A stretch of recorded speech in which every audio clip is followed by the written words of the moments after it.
Hello, welcome to my YouTube channel. ಇವತ್ತು ಮಂಗಳವಾರ, so non veg ಮಾಡೋಣ ಅಂತ ಹೇಳಿಬಿಟ್ಟು ನಮ್ಮಪ್ಪ ನಾನ್ ವೆಜ್ ತಂದಿದ್ದರು.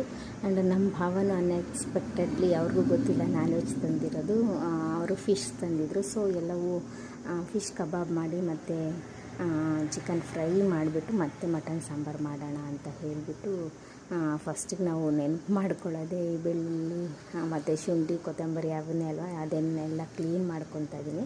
ಇಲ್ಲಿ ಇಬ್ಬರೂ ನಮ್ಮ ಅಕ್ಕನ ಮಕ್ಕಳು ಡ್ರಾಯಿಂಗ್ ಮಾಡ್ಕೊತಾ ಇದ್ದಾರೆ. ಬೋರ್ ಆಗ್ತಾಯಿದೆ ಅಂತ ಅದಕ್ಕೆ ಅವರು ಡ್ರಾಯಿಂಗ್ ಮಾಡ್ತಾ ಇದ್ದಾರೆ.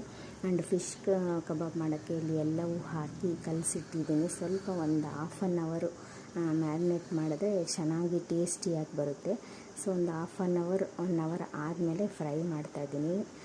ಫಿಶ್ ಅಂತೂ ತುಂಬಾ ಟೇಸ್ಟಿಯಾಗಿ ಬಂದಿತ್ತು ಅಂತಲೇ ಹೇಳ್ಬೋದು. ತುಂಬಾ ಚೆನ್ನಾಗಿತ್ತು, ನೋಡ್ತಾ ಇರ್ಬೋದು. ಸೊ ಬಿಸಿನೇ ತುಂಬಾ ಟೇಸ್ಟಿಯಾಗಿತ್ತು ಅಂತಲೇ